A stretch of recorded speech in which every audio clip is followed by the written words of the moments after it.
High everyone, welcome to San Infotech. मित्रांनो, RTE 25% admission 2025-2026चे विद्यार्थ्याची नोंदणी ही सुरू झालेली आहे. मागच्या वर्षी ही प्रवेश प्रक्रिया खूप उशीर झाला होता आणि ह्या उशिरामुळे ॲडमिशन हे खूप उशिरा झाले होते. ऑक्टोबरपर्यंत ॲडमिशन प्रोसेस सुरू होती, परंतु यावर्षी शासनाने ही प्रवेश प्रक्रिया लवकर सुरू केलेली आहे. म्हणजे जनरली जानेवारीमध्ये ही प्रवेश प्रक्रिया सुरू होते, त्याचप्रमाणे ठरलेल्या वेळापत्रकानुसार ही सुरू झालेली आहे. तर या संदर्भात आपण डिटेल व्हिडिओ बघणार आहोत. यापूर्वीसुद्धा याची एक प्लेलिस्ट मी तयार केलेली आहे की ॲडमिशन प्रक्रिया कशी असते, कुठले डॉक्युमेंट्स याला गरजेचे असतात आणि कुठली खबरदारी यासाठी घेतली पाहिजे, याची एक प्लेलिस्टची लिंक मी डिस्क्रिप्शन बॉक्समध्ये टाकलेली आहे. तर 2025-26मध्ये कुठल्याही इन्फॉर्मेशन आहे, कुठले महत्त्वाचे मुद्दे आहे ते आपण या व्हिडिओमध्ये बघणार आहोत. तर पालकांसाठी ज्या सूचना आहे 2025-26साठी त्या आपण बघूया. आता सुरुवातीला ह्या काही महत्त्वाच्या सूचना स्क्रीनवरती आहे ते आपण समजून घेऊया आणि त्याच्यानंतर आपण डिटेलमध्ये बघूया की ॲप्लिकेशन करताना ह्या सूचना पूर्ण काळजीपूर्वक पालकांनी वाचणं गरजेचे आहे. तर अर्ज भरताना आपला जो पत्ता असतो, रहिवासी पुरावा जो असतो, त्याच्यानुसारच गुगल लोकेशन आपल्याला सिलेक्ट करायचा आहे आणि हा पत्ता अत्यंत महत्त्वाचा पार्ट असतो. जर अर्ज तुमचा इनकम्प्लीट असेल किंवा बरोबर नसेल तर तुम्ही तो सबमिट करू नका. पूर्ण कंप्लीट झाल्यानंतरच तो सबमिट करायचा आहे. त्यानंतर रजिस्टर करताना आपल्या पाल्याची जी डेट ऑफ बर्थ आहे ते आपल्या डेट ऑफ बर्थ ही त्याच्या बर्थ सर्टिफिकेटनुसार किंवा तुमच्याकडे जो पुरावा असेल त्या पुराव्यानुसारच तुम्हाला ती जन्मतारीख भरायची आहे, तो बदलता येत नाही.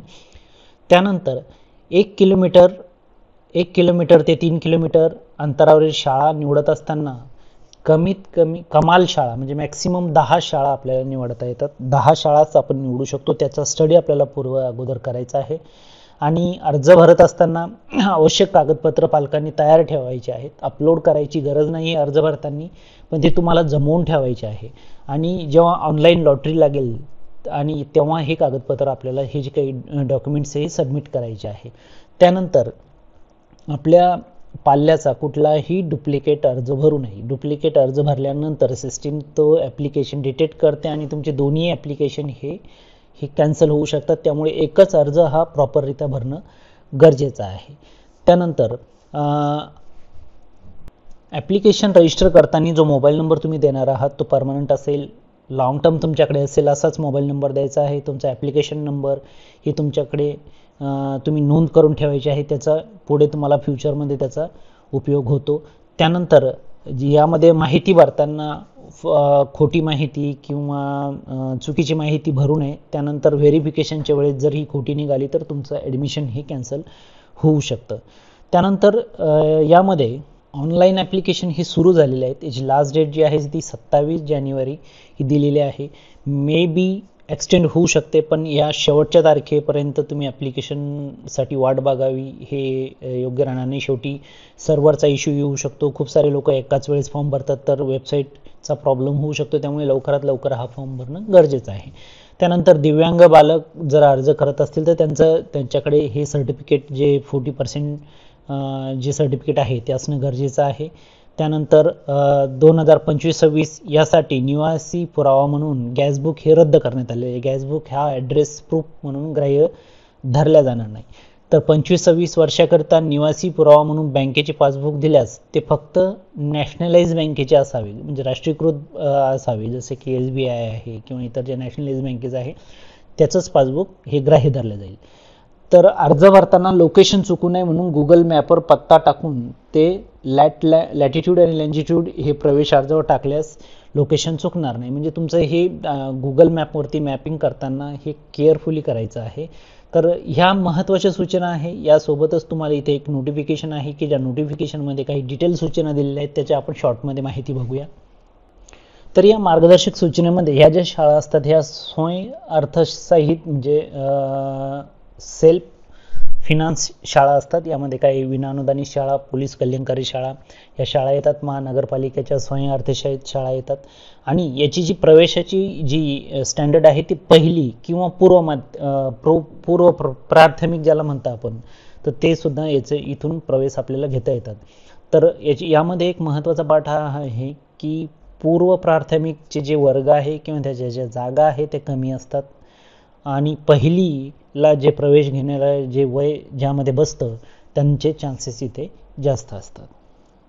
आता यामध्ये वंचित घटक म्हणजे कुठले घटक? यामध्ये अनुसूचित जाती, अनुसूचित जमाती, विमुक्त जाती, भटक्या जमाती क, ड आणि इतर मागासवर्ग ओबीसी, विशेष मागासवर्ग एसबीसी, आर्थिक व सामाजिक दृष्ट्या मागास असलेले घटक यामध्ये येतात. त्यानंतर हे HIV बाधित किंवा HIV प्रभावित बालके, अनाथ बालके आणि दिव्यांग बालके, हे 12 प्रकारचे जी कॅटेगरी आहे त्या कॅटेगरी यामध्ये येतात. आता यामध्ये आर्थिक व सामाजिक दृष्ट्या मागास घटकातील जी कॅटेगरी आहे यामध्ये जे फॉर्म भरणार आहे त्यांचं उत्पन्न जे आहे ते 1 लाखापेक्षा कमी असायला पाहिजे.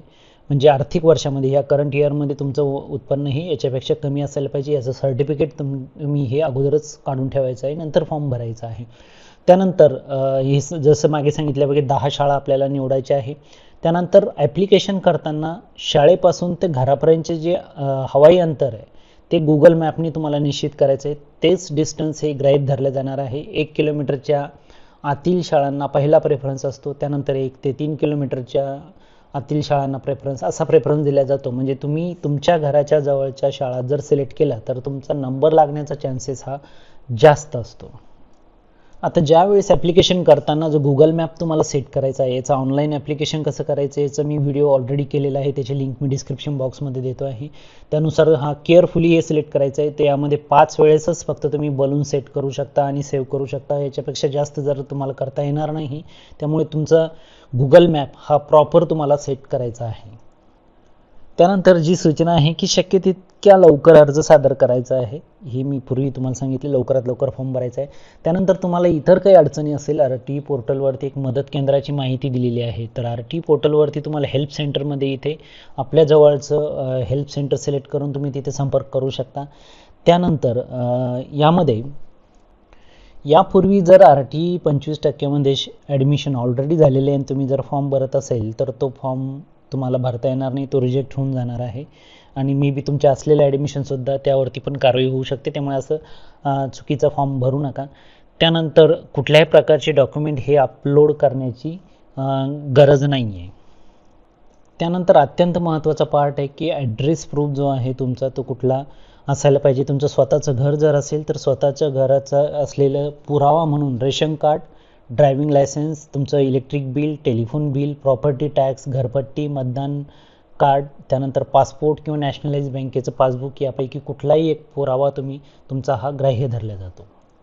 आता ॲड्रेस प्रूफसाठी हा सगळ्यात महत्त्वाचा पार्ट आहे की ज्यांचं घर स्वतःचं नाही अशा साठी हा भाडे करारनामा असणं गरजेचं आहे. म्हणजे तुम्ही जर भाड्याने रेंटनी राहत असाल तर तो भाडे करारनामा तुमचा जो असेल तो दुय्यम निबंधक कार्यालयाची नोंदणी असणे आवश्यक आहे. म्हणजे तुम्ही तो दुय्यम निबंधक कार्यालयातून काढलेला असावा. आणि हा जो भाडे करारनामा जो आहे हा फॉर्म भरण्याच्या दिनांकाच्या पूर्वीचा असावा. म्हणजे तुम्ही फॉर्म भरल्यानंतर भाडे करारनामा केला तो चालणार नाही. तर हे अत्यंत महत्त्वाची सूचना आहे.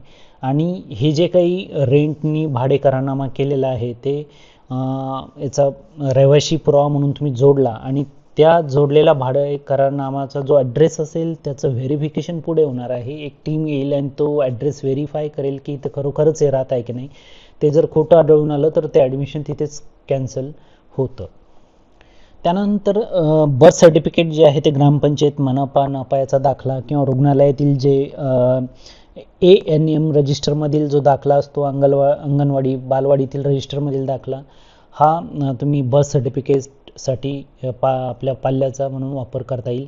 त्यानंतर सामाजिक वंचित जे घटक आहे त्यांचे वडिलाचे, बालकाचे सादर करायचे कागदपत्र कोणते? तहसीलदार, उपजिल्हाधिकारी, उपविभागीय महसूल अधिकारी यांनी निर्गमित केलेला पालकाचा, वडिलाचा किंवा बालकाचा जातीचा दाखला जर असेल तर हा तुम्ही इथे गृहीत धरण्यात येणार आहे. आणि यामध्ये महत्त्वाचं जे आहे की परराज्यातील जातीचा दाखला जर असेल तर तो या ॲडमिशनसाठी ग्राह्य धरला जात नाही. जे पालक आर्थिकदृष्ट्या दुर्बल संवर्गातून फॉर्म भरतील त्यांच्यासाठी जे आर्थिक वर्ष 23-24 किंवा 24-25 या वर्षाचा 1 लाखापेक्षा कमी वार्षिक उत्पन्न असलेला तहसीलदाराचा दाखला लागेल. उत्पन्नाचा दाखल्याकरता पगाराचा दाखला, सॅलरी स्लिप किंवा कंपनी किंवा मालकाचा दाखला ग्राह्य धरण्यात येतो. तर हा महत्त्वाचा पॉईंट आहे जे या कॅटेगरीतून फॉर्म भरत आहे. दिव्यांगी मुलासाठी 40% जे सर्टिफिकेट आहे ते आवश्यक आहे. त्यानंतर पालकांनी ऑनलाईन अर्ज भरताना सिंगल पॅरेंट, विधवा, घटस्फोटित आई अथवा वडील यापैकी कोणताही एक पर्याय निवडला असेल तर संबंधित बालकाचे पालकत्व स्वीकारलेल्या व्यक्तीचे प्रवेशासाठी लागणारे आवश्यक डॉक्युमेंट्स हे ग्राह्य धरण्यात येईल. ज्याच्याकडे पालकत्व असेल त्याचे डॉक्युमेंट हे ग्राह्य धरले जाईल. जसं कास्ट सर्टिफिकेट असेल किंवा आधार कार्ड असेल तर ते त्या पालकाचं आवश्यक आहे. त्यानंतर आधार कार्ड हे आवश्यक असतं विद्यार्थी व पालक यांचे. तर याच्या आधारसाठी जर नोंदणी केली असेल तर त्याची रिसिप्टसुद्धा तुम्ही तिथे देऊ शकता. आणि काही कारणामुळे जर आधार पालक किंवा पाल्याकडे जरी नसेल तर त्यांना तात्पुरता प्रवेश देण्यात येतो आणि पुढील त्या प्रवेशापासून 90 दिवसाच्या आत हे आधार कार्ड हे शाळेकडे सादर करणं बंधनकारक असतं. अदरवाईज हे ॲडमिशन कॅन्सल होतं. तर अशा पद्धतीच्या ह्या महत्त्वाच्या सूचना आहे. तुम्ही ॲप्लिकेशन केल्यानंतर या तुमच्या ॲप्लिकेशनची ऑनलाईन लॉटरी निघते. ऑनलाईन लॉटरीमध्ये तुमच्या लोकेशननुसार, तुमच्या कॅटेगरीनुसार हे तुमचं सिलेक्शन होतं आणि सिलेक्शन लिस्ट लागते. सिलेक्शन लिस्ट लागल्यानंतर जे पाल्य किंवा जे पालक, जे विद्यार्थी ॲडमिशन घेणार नाही त्या उरलेल्या जागेवरती परत सेकंड वेटिंग लिस्ट लागते. वेटिंग लिस्ट लागल्यानंतर अशा पद्धतीने 2-3 लिस्ट लागतात आणि अशा पद्धतीने विद्यार्थ्यांना हा चान्स या RTE 25% ॲडमिशनमध्ये भेटत असतो. आता यामध्ये एक महत्त्वाचं सूचना आहे की ऑनलाईन ॲप्लिकेशन केल्यानंतर तुम्हाला SMS येईल किंवा SMS-वरती अवलंबून राहता. तर याची जी ही वेबसाईट आहे या वेबसाईटवरती वेळोवेळी सूचना देण्यात येतात. ह्या सूचना ह्या बघणं गरजेचे आहे. इथेच तुम्ही तुमची लिस्ट, वेटिंग लिस्ट, लॉटरीचे डिटेल्स या सगळ्या गोष्टी इथे बघू शकता. याच्या रिलेटेड आणखी जे महत्त्वाचे व्हिडिओ मी टाकणार आहे, अपकमिंग न्यूज आहे, याच्या डिटेल इथे टाकणार आहे. याची एक प्लेलिस्ट चॅनलवरती आहे, त्याची लिंकसुद्धा इथे टाकलेली आहे. याच्या डिटेल, शाळा कशा निवडायच्या किंवा जवळची शाळा कशी असेल, कसं सिलेक्शन होतं या संदर्भात व्हिडिओची एक प्लेलिस्ट टाकलेली आहे, ती आपण बघावी. आपल्याला जर या संदर्भात कुठल्याही प्रकारची अडचण असेल तर कमेंट बॉक्समध्ये टाकायला विसरू नका. मी त्याचं उत्तर निश्चित देणार. आपण जर नवीन असाल चॅनलवरती, चॅनल सबस्क्राईब करा. हा व्हिडिओ इतर आपल्या ज्यांना गरज आहे, ज्यांना RTEमधून ॲडमिशन घ्यायचं आहे अशापर्यंत शेअर करा.